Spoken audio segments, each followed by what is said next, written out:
선생님들께서도 이 주제에 묶인 제목들을 보고 확인 가능하시겠지만 일단은 한국 자본가의 주체화 과정을 비롯해서 투기자본주의 그리고 부동산 투기, 신자유주의 사회의 어떤 문학적 형상화와 관련된 이야기들이 오갈 것 같습니다. 사회자의 역할 중 가장 중요한 것은 시간 분배라고 알고 있는데요. 일단 20분, 짧은 시간이지만 20분이 주어져 있고 제가 20분 무렵이 돼서 15분쯤에 손을 한번 들어서 선생님께 말씀을 드리고 20분을 웬만하면 잘 지키는 방향으로 진행해 보도록 하겠습니다. 그러면 지금부터 김윤희 선생님의 발표로 시작하겠습니다. 예, 안녕하세요. 김윤희라고 합니다. 그래서 저는 사실 이 한국 근대사 전공자이기 때문에요. 여기 문학하시는 많은 선생님들 앞에서 이 논문을 발표한다는 게 약간 어색한 부분도 있고요. 그 다음에 아무래도 이제 역사학이라다 보니까 이렇게 자료 중심으로 이야기를 끌고 나갈 수밖에 없어서 문장이나 이런 것들이 좀 이제 투박하고 이런 부분이 있어서 이런 부분에 대해서 양해를 먼저 구하겠습니다. 일단 오늘 주제가 근대 자본가의 주체화 과정과 경제적 기득권과 사회적 기여라고 하는 제목으로 되어 있는데요. 실제로 구성은 이 기존의 조선시대의 경제적 기득권이 근대의 어떤 자본주의적 제도가 도입이 되면서 어떻게 변화되었는가라고 하는 부분에 이제 초점을 맞추고 있고요. 그래서 그러한 변화 과정에서 실질적으로 이 자본 축적 활동이 이 사회적으로 어떠한 이제 영향을 미치고 있었는가, 그 다음에 지식인들이 그러한 자본가의 활동을 어떻게 해석하고 있었는가라고 하는 부분의 이야기가 이 글에 담겨 있습니다. 그래서 먼저 이제 제가 주목한 부분은 사실 이 개항 이후에, 그러니까 1876년 개항 이후에 회사 제도나 이런 것들이 소개가 되지만 실질적으로 그 조선시대부터 활동했던 많은 자본가들은 이 주식회사로 바로 전환하기보다는 조합을 결성하는 경우가 되게 많습니다. 그래서 이 조합을 통해서 일정하게 자기의 이익을 확보하고 그 이익을 배당 이익으로 전환하는 과정이 굉장히 쉽기 때문에요. 이런 방식으로 이제 조합을 결성을 해왔죠. 그런데 이제 기존의 한국 근대사에서 이 자본가에 대한 연구가 굉장히 많은데요. 특히 이 한국 근대사에서 자본가 연구는 어떤 민족 자본의 형성이라고 하는 관점에서 다루고 있기 때문에 이 조합의 활동이 즉 외상의 상권 집단 또는 외상의 어떤 자본 진출에 어떻게 효과적으로 대응할 수 있었는가라고 하는 부분에 굉장히 많은 관심을 갖고 있었습니다. 그러다 보니까 이 조합 결성이 일정하게 근대적인 행위로 이제 평가되어 왔고요. 특히 어떤 근대적인 어떤 경제 시스템을 구축하는 데 있어서 이 조합 활동이 어떤 영업의 전문성, 그 다음에 어떤 자본의 축적이라고 하는 측면에서 굉장히 이제 중요한 의미를 갖고 그것이 결국 이 상권 침탈에 효과적으로 대응할 수 있는 하나의 무척 기반이 되었다라고 하는 것이 일반적 평가입니다. 그래서 이 조합 활동을 어떤 외상, 그러니까 외국 자본과의 관계에서 이제 살펴봤다면 저는 그 외국 자본의 관계가 아니라 구체적으로 조선 후기의 경제적 기득권이 근대적 기득권으로 어떻게 전환되는가라고 하는 부분에 이제 주목을 해서 이 글을 작성을 했습니다. 그래서 그리고 하나 이제 이 조합에 관한 연구도 기존에 이제 한국 근대사에서 진행이 되고 있는데요. 특히 식민지 시기에도 조합이 워낙 많이 생기니까 어떤 이 조합의 특성을 왜냐면 주식회사와는 다른 형태잖아요. 그렇기 때문에 주식회사의 어떤 전 단계로 보고 그 다음에 특히 식민지 시기에 굉장히 광범하게 성립되었던 조합의 존재는 어떤 근대 식민지로의 어떤 중간적 성격, 그러니까 이행의 성격으로 보면서 조합을 이제 연구한 경우가 있습니다. 근데 이제 조합이라고 하는 것은 기본적으로 여러분이 다 아시겠지만 주식회사는 주식이 중심이고 사실 재단법인이잖아요. 근데 조합이라고 하는 것은 실제로 이 조합원이라고 하는 사람을 중심으로 하기 때문에 사단법인의 성격을 갖고 있습니다. 현재요. 그래서 보통 이제 주식회사가 어떤 자본주의의 가장 발달된 하나의 경제 조직으로서 보고 이 실제로 조합은 이제 사실 이제 그렇지 못하다라고 하는데요. 실제로 이제 평균적으로 이렇게 보면 일반적으로 조합은 어떤 이익의 주식으로의 전환 과정에서 일정하게 그것을 촉진하기도 하고 또한 제어하기도 합니다. 그래서 광범위하게 자본주의 사회에서 특히 이 자유주의적 자본주의적 질서에 대한 어떤 대안으로서 조합운동이 많이 나오잖아요. 뭐 소비자 조합이라든가 이것이 일정하게 이 자본 축적을 좀 늦추고 좀 더디게 하는 이제 이런 측면도 갖고 있지만 동시에 또 하지면 뭐냐면 쉽게 주식회사로 전환할 수 없는 이익을 조합을 통해서 배당이익으로 전환한다라고 하는 측면도 있습니다. 그래서 이 조합이라고 하는 건 두 가지 성격이 있는데 어떤 자본화 과정에서의 그 속도를 완화하는 기능도 있고 동시에 이 자본화를 촉진하는 기능도 있다는 겁니다. 그랬을 때 이제 제가 이 시기에 조합을 보는 건 촉진하는 기능입니다. 즉 자본화, 즉 이제 경제적 기득권을 즉 배당이익으로 전환했던 그러한 측면을 살펴보는 거고요. 그래서 이제 그러한 하나의 사례로 이 유길준이 경영했던 이 노량진 도선조합을 주목을 했습니다. 지금 발표문에 보면 이제 31쪽부터 시작이 되는데요. 이 유길준은 이 가부개혁 이후에 망명을 했다가 이제 돌아옵니다. 그래서 1907년에 이제 한국에 돌아오고 이제 사면을 받고요. 이 사면과 동시에 왜냐하면 유길준이 원래 역적으로 가부개혁 때 모였기 때문에 재산이 다 몰수되잖아요.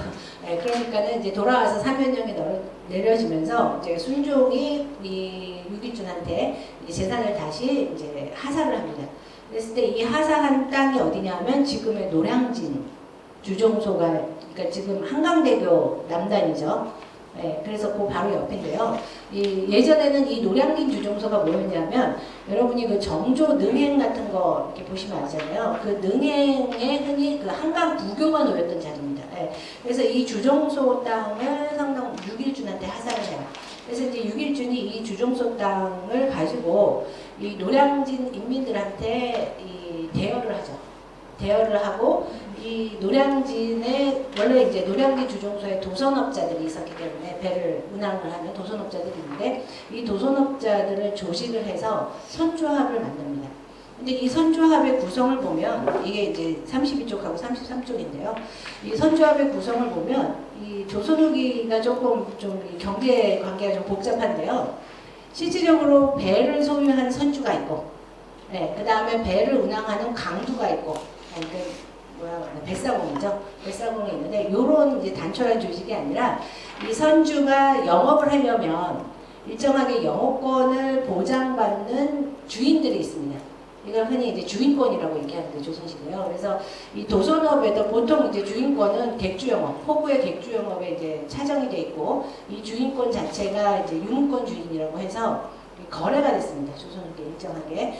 그러니까 지금으로 얘기하면 일종의 영업권 같은 거예요. 영업권. 그래서 그 주인한테 허락을 받지 않으면 그 포구에서 특정한 업종에 영업을 할 수가 없습니다.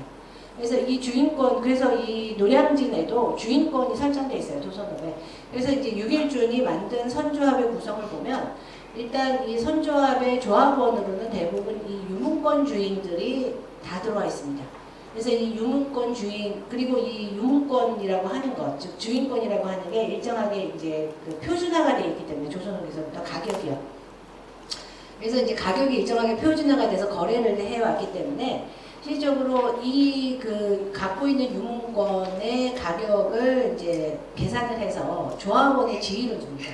그리고 그 가격에 해당하는 배당이익을 보장하는 게 이 선조합의 특징이었습니다. 그래서 이 선조합이라고 하는 것이 일정하게 이제 그 유문권 주인이 갖고 있었던 그 어떤 권리, 이익을 실질적으로 조합의 배당이익으로 전환하는 데 있어서 굉장히 중요한 조직이었다. 근데 왜 유문권의 권리를 조합의 배당이익으로 전환하냐면 갑오개혁 때 이 유문권을 불법화시킵니다. 조선정부가. 그러니까는 갑오개혁 때 상업의 자유라고 하는 것들을 이제 법적으로 승인하기 위해서 이 유문권을 폐지를 시켜요. 그런데 실질적으로는 관행은 계속되어 있기 때문에 정부가 폐지를 했다 하더라도 그러니까 현장에서는 그 유문권의 권리가 그대로 지속이 됩니다. 그러다 보니까 다시 통관부가 들었을 때 1906년 통관부가 들었을 때 이것을 다시 불법화합니다. 그러니까 실질적으로 유문권이라고 하는 권리가 갑오 이후부터 계속 불법화되는 거예요.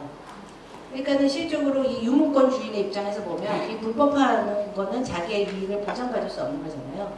그러니까 이것을 보장할 수 있는 가장 좋은 방식이 조합이었고, 그래서 이 조합을 통해서 일정하게 배당 이익으로 전환하는데 그 대표적인 그 사례를 이 유길준의 도선조합, 노량진 선조합을 통해서 그것을 이제 확인을 할 수 있습니다. 근데 이제 그렇기 때문에 실제로 이 조합을 배당으로 이렇게 전하는 데 있어서 가장 중요한 건 뭐냐면 이 동민의 동의가 필요한 겁니다. 왜냐하면 일정하게 장소라고 하는 것들을, 즉 그 포구라고 하는 장소를 공유하면서 사람들이 생계를 유지해 왔기 때문에 이 조합을 설립할 때도 이 조합에 대한 어떤 동민의 승인 이런 것들이 필요하고, 이제 뒤에 보시면 알겠지만 이 마포도선 조합이 세워질 때는 이 마포도선 조합을 세우는 최희영이라는 사람이 동민들을 모아놓고 공청회를 열어요. 그래서 일정하게 승인을 받고 조합을 결성을 하게 되는데, 실제로 이런 조합 결성이 점점, 특히 통관부 시기 이후에 까다로워지는 거는 뭐냐 하면, 통관부가 기존의 경제적 이익을 해체를 하기 위해서 이 사실 유문권을 불법화시키거든요. 그래서 어떤 조합의 결성을 굉장히 까다롭게 심사를 합니다.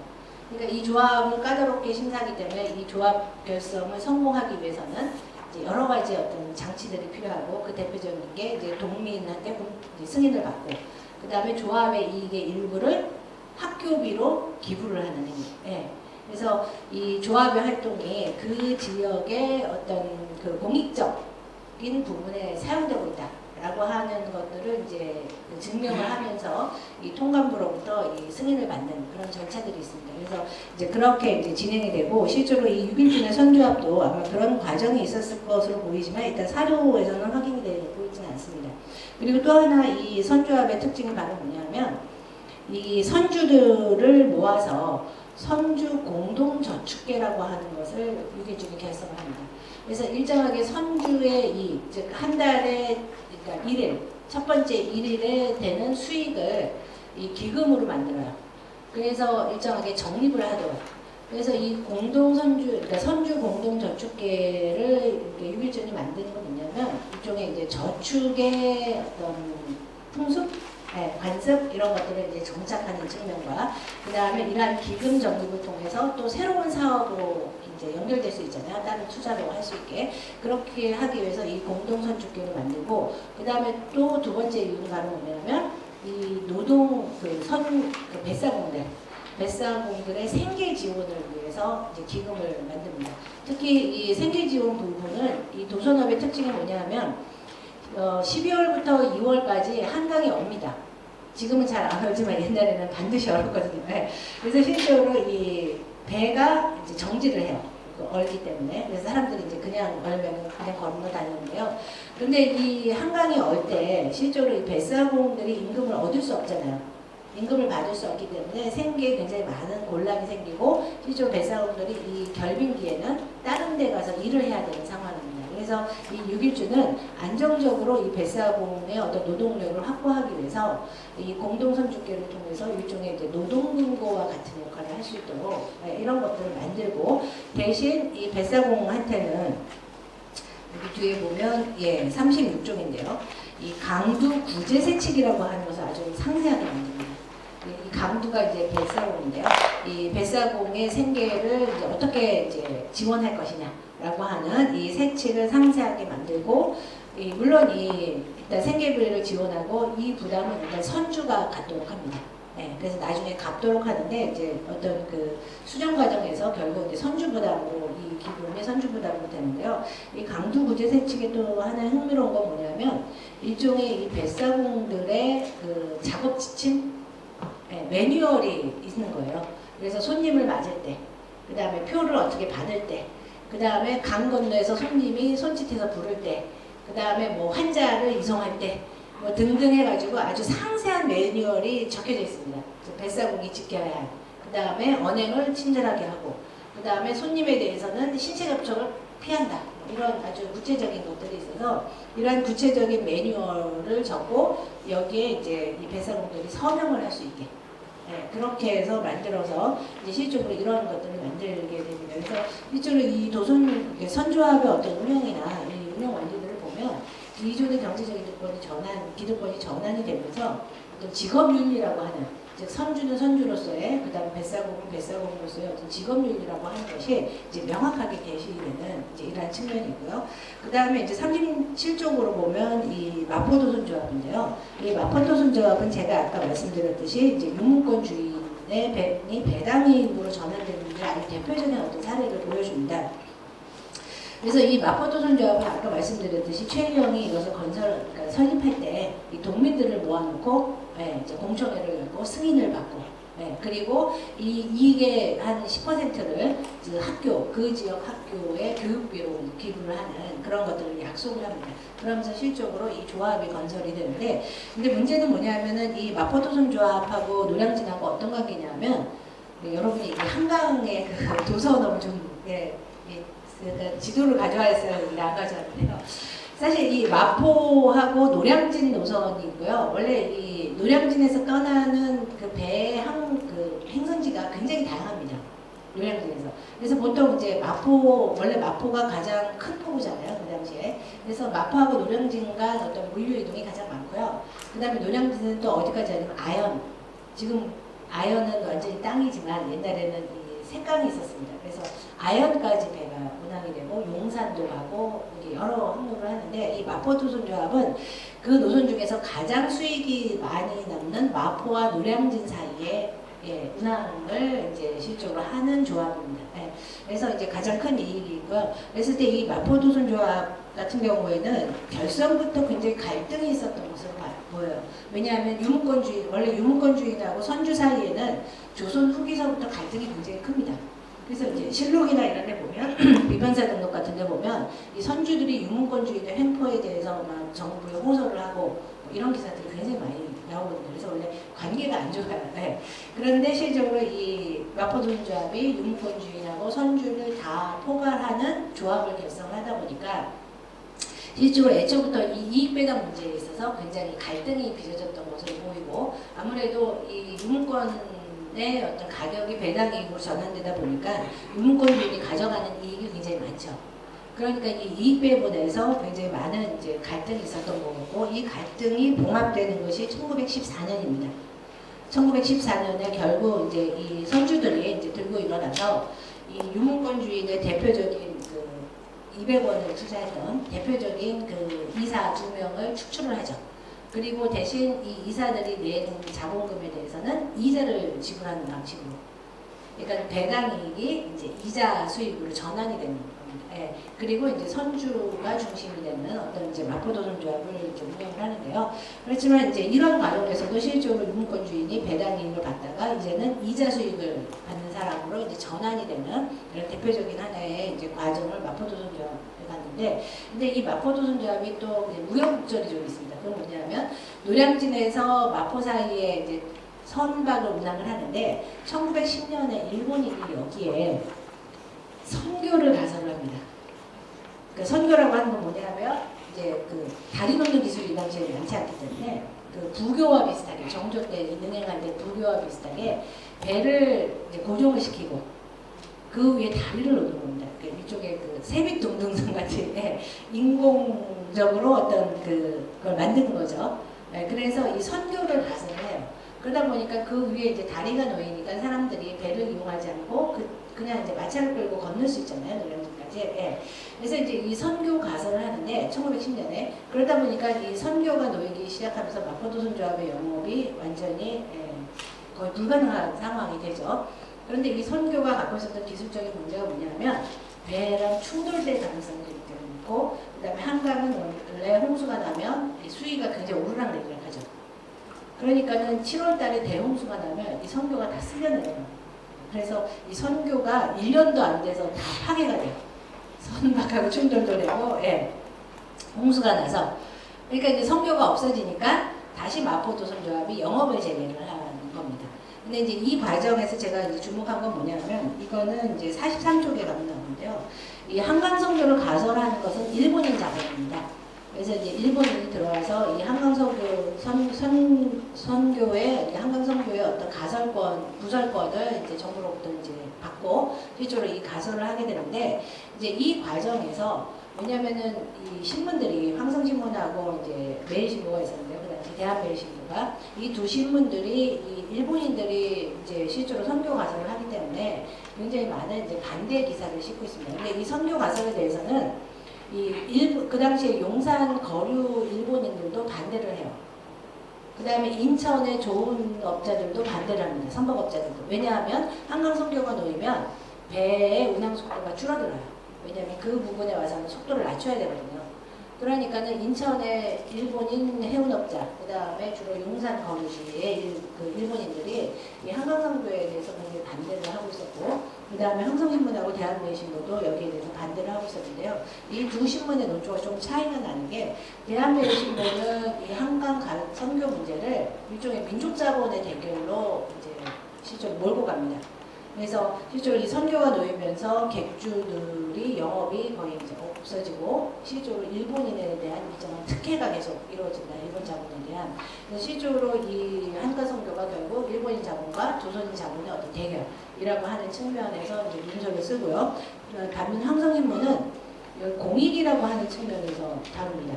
즉, 그 일본인의 사익 때문에 인천, 용산, 네, 이제 대다수의, 그 다음에 특히 마포와 노량진의 일반 주민들의 공익이 훼손을 받았다라고 하면서 이 공익이라고 하는 측면에서 그 자본가의 사익이 굉장히 문제시된다라고 하는 논설을 실으면서 실제로 어떤 자본가가 자본 투자를 할 때는 공익을 고려해야 된다라고 하는 담론을 만들어내는 겁니다. 그래서 실제로 이 당시 황성신문의 특징이 뭐냐면, 물론 이제 민족적 성격을 띠고 있긴 하지만, 이 황성신문은 공익이라고 하는 걸 굉장히 강조를 해요.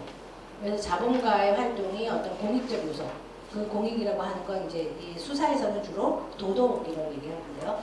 이것을 결여할 경우에는 문제가 굉장히 심각해진다라고 하면서 어떤 그 공익적인 부분에 자본가들이 일정한 기여를 해야 된다라고 하는 측면에서 이제 강조를 하고, 그럴 때만이 이 자본가들이 이제 올바른 어떤 민족적인 그러한 이 이익에 기여를 할 수 있다.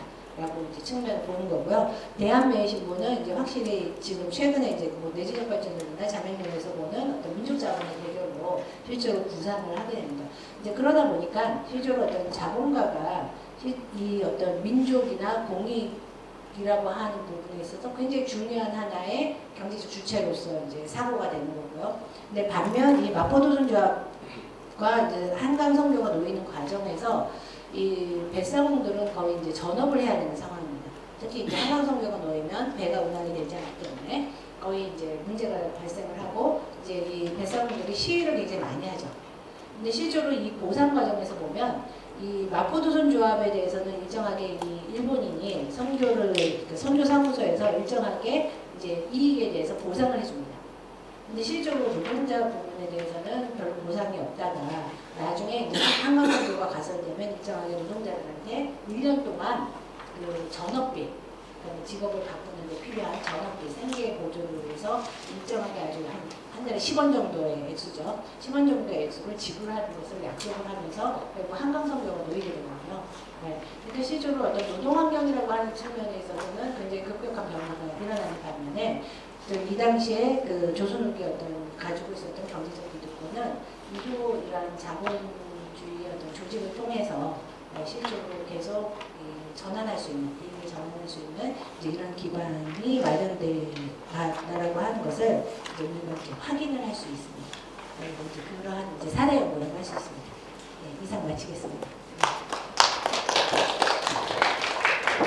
네, 오늘 시간을 너무 엄격하게 잘 지켜주셔서 감사합니다. 김인희 선생님께서는 6.1준의 노량진 노선조합하고 그 마포 노선조합의 결성과 작동 구조, 원리 등을 두루 살피시면서 주식회사가 아닌 조합 결성을 거쳐서 어떻게 합법자본 활동이 이루어졌는가 그 과정을 되게 구체적으로 설명해주고 계시고요. 그 과정에서 어떻게 자본가 계급이 자신의 그 전환을 이뤄갔는가를 설명해 주신 굉장히 흥미로운 발표였습니다. 다음은 유인혁 선생님께서 발표해 주실 텐데요. 제목은 채만식의 금의 열정에 나타난 투기 자본주의와 근대적 주체입니다.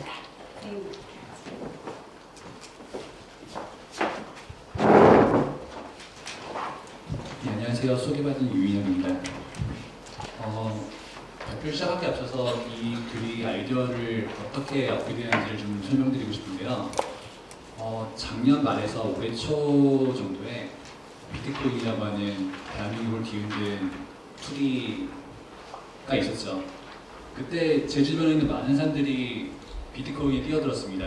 뭐 의사였던 친구, 변호사였던 친구, 그 다음에 저희 친척, 뭐 아주머니, 다양한 계급의, 다양한 학력의, 다양한 사람들이 그곳에 뛰어든 걸 보면서 많은 혼란과 많은 말로 표현하기 힘든 어떤 감정들을 느꼈어요. 그렇다고 좀 그것을 비판하거나 아니면 어리석은 짓이라고 일침을 놓거나 하고 싶진 않은데 대체 무엇이 이 많은 사람들을 여기에 뛰어들게 하고 그 사람들을 빨아들이고 또 그 사람들을 좌절시켰을까 이것에 대해서 생각하게 되었습니다. 그러다가 이것들을 단순히 한 사람의 일탈이라든지 그 사람들의 뭐 돈에 대한 욕망이 아니라 그 사람들을 둘러싸고 있는 이 환경과 그다음에 그 사람들을 빨아들인 힘에 대해서 좀 얘기하고 싶다는 생각이 들었습니다. 제가 글을 시작하기 앞서가지고 인용한 것은 아이작 뉴턴이 말했다고 알려져 있는 글입니다. 실제로 이 사람이 이런 글을 썼다는 기록은 발견되지 않기 때문에 이것은 읽어보자면 천체의 움직임을 계산할 수 있지만 인간의 관계는 계산할 수 없다라고 했다고 합니다. 이것이 18세기 초에 있었던 남의 주식 버블 사건이라는 것 이후에 아이작 뉴턴이 거의 현재 가치로 20억이 넘는 돈을 잃은 다음에 약간 뇌까리듯이 했다는 얘기로 알려져 있습니다. 즉 물리법칙을 발견하고 그다음에 당대의 유명한 그 과학자였던 아이작 뉴턴도 경제적인 움직임과 그다음에 인간의 욕망을 계산하는 데 실패했다는 그런 뜻입니다. 일단 저는 그 자본주의가 합리적이거나 그런 합리적인 시스템으로 돌아가는 것이 아니라 굉장히 비합리적인 그리고 계산할 수 없는 그런 힘들에 의해서 움직인다는 점을 먼저 지적하고 싶습니다. 일단 자본주의에서 그 투자가 도박적인 성격을 가지고 있다는 점은 이미 많은 사람들이 지적한 바 있는 것 같습니다. 보통 이제 카지노 자본주의라는 용어는 특히 이제 서구 금융시장에서 어떤 그 투기적인 성격, 소수의 투자자들이 불을 독식하는 그런 행태를 비판하기 위한 용어로 많이 쓰였습니다. 그런데 그 카지노나 혹은 도박의 의유는 비단 오늘날만의 일은 아닙니다. 그 20세기 초에 이미 폴 라파르그가 그 자본주의를 도박장에 비유한 바 있습니다. 읽어보자면 현대 경제 발전 전체는 자본주의 사회를 점점 더 거대한 도박장으로 바꿔간다. 이 이유는 주식 때문인데 주식들은 어떤 사람들에게는 손해를 또 어떤 사람들에게는 이익을 가져다 주는데 이처럼 손해와 이익을 보는 방식이 어찌나 도박과 흡사한지 실제로 주식거래는 도박으로 불릴 정도다라고 지적하고 있습니다. 여기서 그 라파르그가 파악하기로 그 자본주의적인 어떤 투자와 특히 정확히 말하자면 주식시장과 도박이 이렇게 상통한 이유는 승자와 패자가 엇갈리기 때문입니다. 더 본질적으로는 이런 승패가 어떤 우리가 이해할 수 없는 것을 근거로 이루어지기 때문이었습니다. 즉 예측할 수 없고 일반인에게는 알려지지 않고 겉으로는 우연처럼 여겨지는 원인에 의해서 성공이나 실패가 결정되기 때문에 부르주아는 도박꾼과 같은 정신 상태에 빠지기 쉽다라고 얘기합니다. 여기서 도박꾼과 같은 정신 상태는 저희 열병 정도라고 생각했는데 비이성적이고 암기가 흡사한 그런 마음들을 일컫습니다. 이것은 주식시장의 추이가 근본적으로 이해 불가능하다는 점과 연관되는데 분명히 금융경제의 등락에 관여한 변수들은 파악할 수 있는 것들이 있습니다. 하지만 그런 것들은 너무 많거나 알아보기 어려워서 주가 배당의 등락의 원인은 자본가로서 투자자로서 알 길이 없는 경우가 많습니다. 그래서 자본가는 도박사와 마찬가지로 미신을 지극히 맹신하는 인종이 된다. 그러니까 징조나 계시 혹은 꿈 같은 것에 집착하는 그런 상태 같은 것들을 말한다고 생각하면 될 것 같습니다. 다음 쪽으로 넘어가서 제가 생각하기에 합리적인 투자, 그 다음에 비합리적인 투기, 그리고 어쩌면 도박 이 세 가지를 관통하고 있는 것은 바로 미래의 불확정성입니다. 투자란 것이 아직 실현되지 않은 가치와 상품을 위한 것이고 말하자면 미래를 지향하는 것이라고 할 때 자본주의의 어떤 주체 행동은 알 수 없는 것 안에서의 도약을 상시 포함하고 있습니다. 이것은 실물경제 같은 경우에도 마찬가지라고 할 수 있는데 자본가는 언제나 새로운 기술을 도입하고 새로운 시장을 개척하고 또 새로운 생산관계를 창출해야 합니다. 그런데 이러한 새로운 것에 대한 시도는 언제나 일정 부분 도박의 성격을 가집니다. 즉 사업가들은 주기적으로 자기 사업의 명분을 걸고 일생일대 도박을 하게 된다라고 생각할 수 있을 것 같습니다.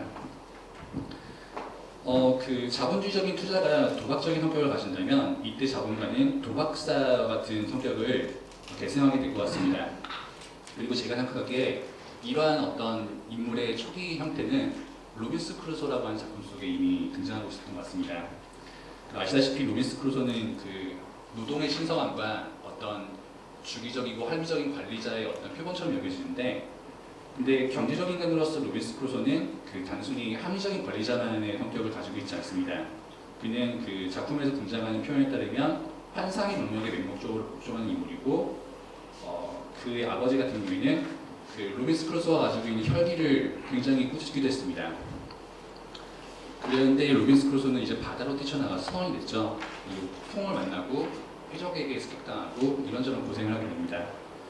일단 흥미로운 것은 이런 혈기가 사실은 경제적 인간으로서의 성격과 맞물려 있기 때문인데, 첫 번째로는 그것이 당시에 식민지와 세계시장을 개척했던 유럽 항해자들의 삶을 지향하는 측면이 있고, 또 하나는 이런 맥락을 제외하더라도 로빈스 크루소가 그 고수익, 고위험 투자, 그러니까 하이리스크 하이리턴의 투자의 원형을 보여준다는 점입니다.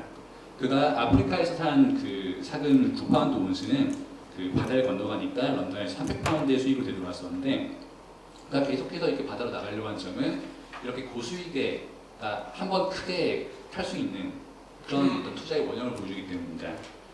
근데 또 한편으로 로빈스 크루소는 이렇게 최대의 실현, 어떤 수익의 최대 실현을 위해서만 이렇게 모험을 벌이지 않습니다.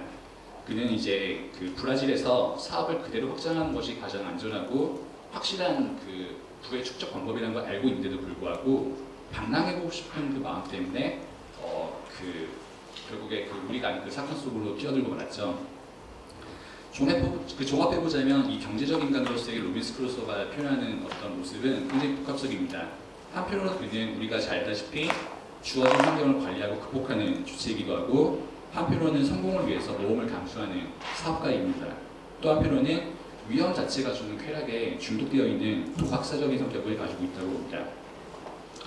저는 이런 분석에서 이런 점들을 얘기하고 싶었습니다. 자본주의 투자가 도박을 상표로 갖는 것은 아까는 미래의 불확정성, 즉 미래와 연결된다고 했습니다. 그것은 시간적인 차원인데, 또 한편으로는 그 공간적인 차원과 연관됩니다. 즉 자연의 요소와 맞닿으면서 로빈스 크루소는 도박사가 됩니다. 그 로빈스 크루소의 바다는 온갖 위험이 있는 곳인데 굉장히 예측할 수 없는 위험이 도처에 도사리고 있는 그런 공간입니다. 그런데 이 공간을 극복했을 때 큰 이득이 찾아오는데, 문제는 그 공간을 우리가 잘 길들일 수 있는지, 잘 극복할 수 있는지 없는지, 이것이 언제나 불안한 운명 속에 주어져 있다는 것입니다. 그래서 저는 이런 가설로부터 시작하고 싶습니다. 그 도박과 자본주의라는 주제가 다만 자본주의의 그 파행적 측면과 관련된 것이 아니라 그 투자의 도박적 측면, 나아가 도박적 자본주의가 자본주의 경제 체제의 예기치 않은 부작용이거나 주변적 형식이 아니고 자본주의 역동성과 복합성을 보여주는 어떤 징후라고 생각하면서 넘어가고자 합니다. 이제 그 채만식의 소설에 대해서 얘기를 시작해야겠는데요. 한국 근대문학연구에서 채만식의 흥미로운 점은 이런 점이라고 생각합니다. 일단 한국 근대문학에서 자본가의 형상이 잘 드러나지 않았었다고 생각합니다. 그러니까 자본가가 이것은 재현된 적이 없다는 뜻이 아니라 자본가가 경제적인 사업을 벌이거나 그가 사업을 성공시키기 위해서 이런저런 노력을 투여하는 서사들이 잘 나타나지 않았다는 뜻입니다. 또 한편으로는 그 도박이나 투기적 행위가 왜곡된 자본주의 속에서 인간들의 일탈이나 혹은 비뚤어진 욕망을 표현하는 방식으로 많이 쓰였습니다. 즉 여기서 공유되고 있는 것은 도박을 비롯한 투기 행위가 합리적 방식으로 이윤을 추구하거나 부를 축적하는 것이 불가능한 식민지 근대 자본주의 속에서 그 현실을 보여준다라고 하는 인식들이 있었던 것 같습니다. 채만식 흥미로운 것은 그가 처음으로 도박의 문제를 환기하고 있거나 투기의 모습을 재현하고 있기 때문이 아닙니다. 그가 도박사 혹은 투기꾼의 모습을 자본주의적인 주체나 자본주의적인 영웅의 모습과 겹치고 있기 때문에 그 부분이 저는 굉장히 흥미로웠습니다. 일단 좀 금의 정렬이라고 하는 그 1939년도 매일신보에 연재되었던 소설을 예를 들고 싶습니다. 이것은 잘 알다시피 1930년대의 이른바 그 황금관 시대를 다루고 있는 소설로 금강개발업자와 금미술꾼 등등의 인물들을 통해서 당시 투기 현상을 조명하고 있습니다. 이 소설의 주인공 주상무는 젊은 나이에 금강업으로 큰 성공을 거둔 인물인데요. 그를 지칭하는 단어를 보면 미친놈, 도둑놈, 정신병자 이렇게 불립니다. 이것은 당시의 금강개발이 투기 형태를 가지고 있었고 또한 주상문이 사업을 성공하기 위해서 굉장히 위험한 모험적인 투자를 벌이고 또 좀 속임수와 협잡을 그러니까 마다하지 않는 그런 삶이었기 때문에 생각할 수 있습니다. 그런데 최반식은 결코 주상문을 돈에 미친 인간으로만 그리진 않습니다. 일단 어떤 점이 나타나냐면 그 주상문은 그 자연을 지배하려고 하는 주체로 등장합니다. 그 인물을 보시면 그 금의 체류를 위해서 거리낌 없이 자연을 파괴하는 인물로 나옵니다. 근데 이것은 그가 자연의 파괴에 무감한 사람이기 때문이 아니라 분명히 그것이 얼만큼 파괴적 행동인지 인지하고 있는 상태에서 이런 일을 벌입니다. 즉 그는 이제 산을 파헤치는 보링크나 트렌처가 망나니고 괴물이라고 이렇게 비판하면서도 하지만 그것은 그 혼미하고 소실함밖에 모르던 전 태고의 꿈 이런 것들을 정복하는 기괴한 부대라는 표현을 씁니다.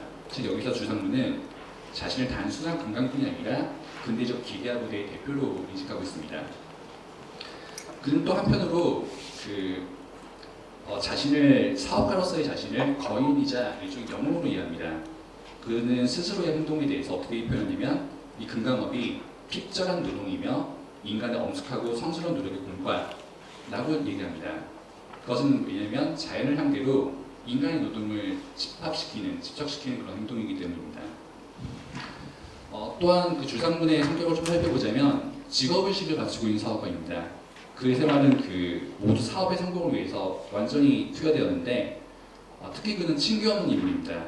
그가 이제 친구를 만나지 않는 것은 아닌데 그것을 어디까지나 사무적인 타산, 조력자를 얻지 않는 그런 타산이나 자기의 필요에 의해서 이루어진다라는 그 언급이 있습니다.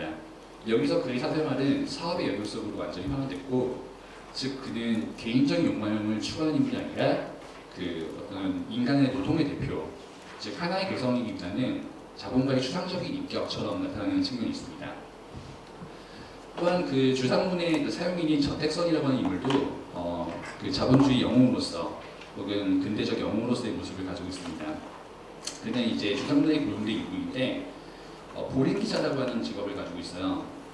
근데 이 보링이라는 것은 어떤 것이냐면 그 집안에 구멍을 뚫어서 탐광을 하는 건데 거기서 이제 뽑혀 나온 금을 가지고 그 금강 전체의 최산성을 계산하는 그런 작업을 하는 사람입니다. 즉 자연을 계산하고 관찰하고 계측하는 그런 작업을 하는 사람입니다. 그 유권대 그 전택선이라고 하는 인물은 과학기술의 능력으로 자연의 가치를 파악하고 또 그는 기계를 개량하고 혁신하는 능력을 갖추고 있기도 하고 그렇기 때문에 기술 발달의 어떤 화신으로 보이기도 합니다.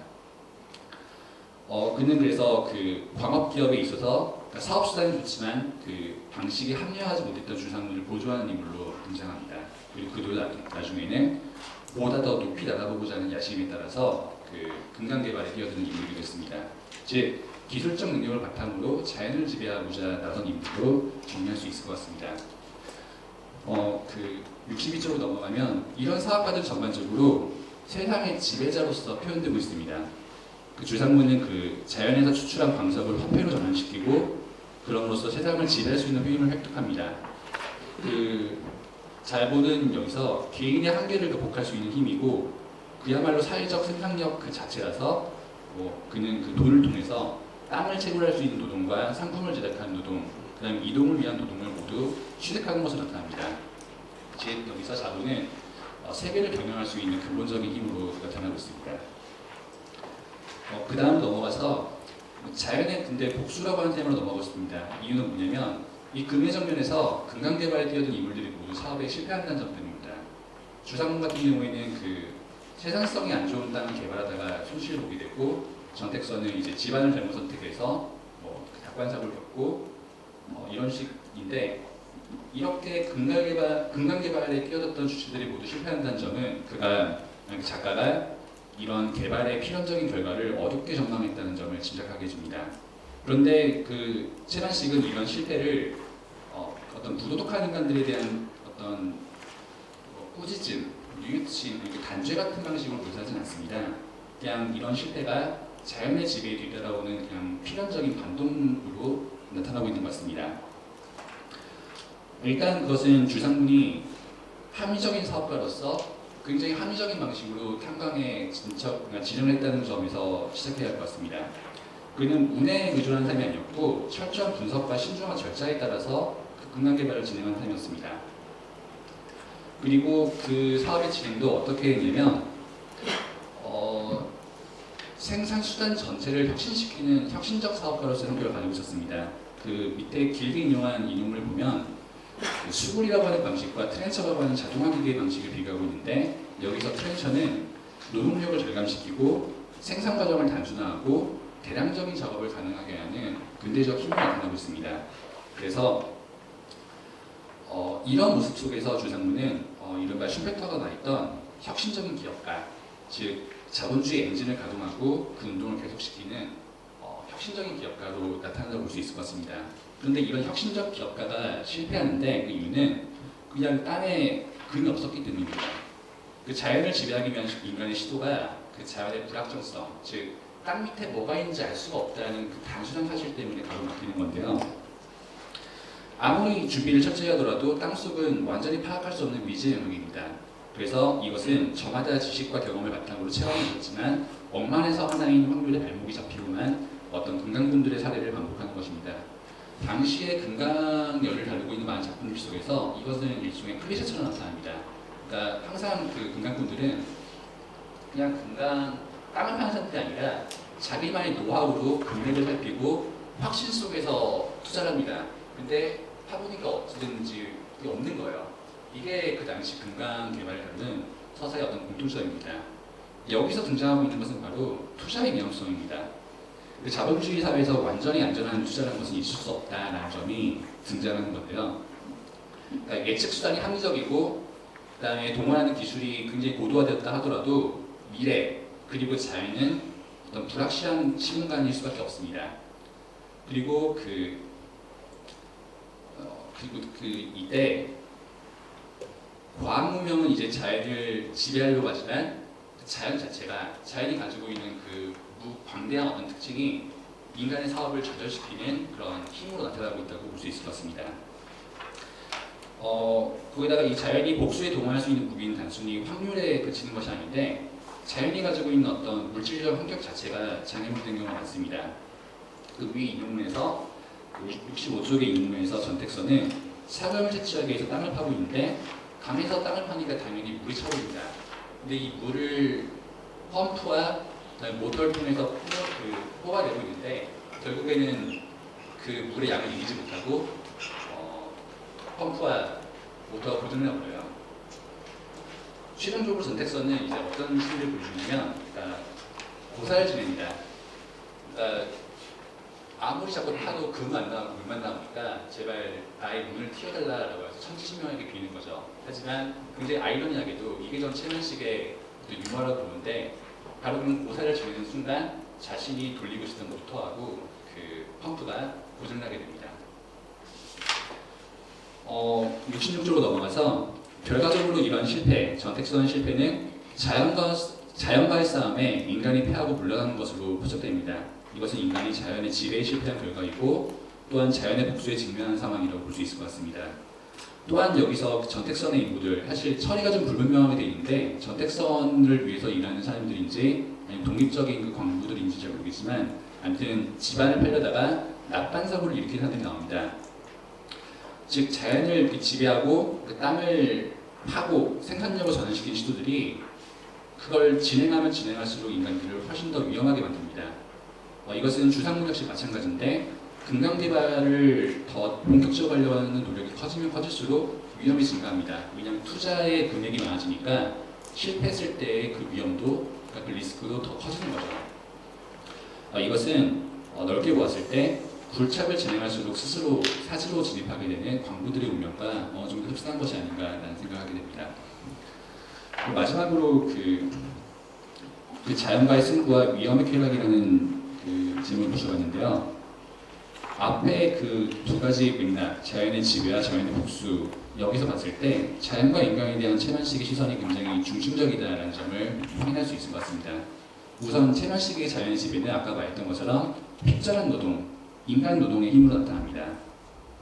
그것은 이제 인간의 가능성을 이제 끌어올리는 힘인데 한편으로 이런 과정은 반드시 그 자연의 복수와 반동에 직면합니다. 왜냐하면 그 자연은 불확실하고 불안정하기 때문에.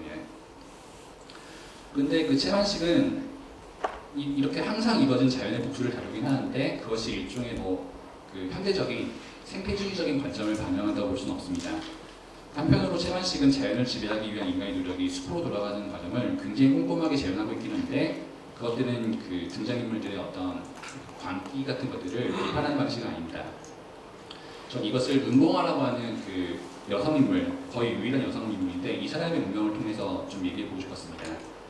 은봉아에 대한 그 서술을 보면 과학적으로는 설명이 불가능한 요사, 그러니까 요술하는 혈통을 타고난 여성으로 나옵니다.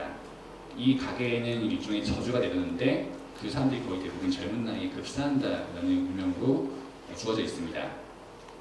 그래서 은봉아가 자기가 능력이 있다면 모든 사람들한테 우생을 강제하고 싶다라고 얘기했던 것은 그렇게 불운, 그러니까 운명에 대한 인식 때문이었다고 볼 수 있을 것 같습니다. 즉 합리적으로 설명할 수 없는 그 신비 혹은 운명 같은 것들을 과학, 정확히 유사과학을 통해서 해결하려는 의지를 보인 것입니다. 이러한 은봉아는 나중에 그 주상문과 같이 그 광산을 돌아보다가 금강 개발에 관심을 갖게 되는데 이 장면이 되게 흥미롭습니다. 은봉아가 그 광산에 관심을 갖게 되는 것이 물질적인 욕망으로 그려지지 않습니다. 그녀가 이제 금강 개발에서 일단 폐기 결과라고 야성적인 세계를 발견했다는 얘기가 나옵니다. 여기서 그 사람이 매혹된 것은 바로 역동성입니다.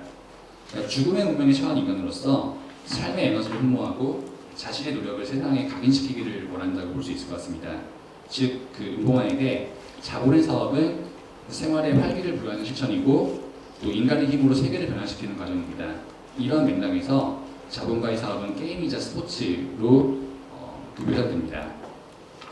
즉, 직접 읽어보자면 생활에다가 스포츠를 가미한 게임으로 굉장히 스릴이 있다.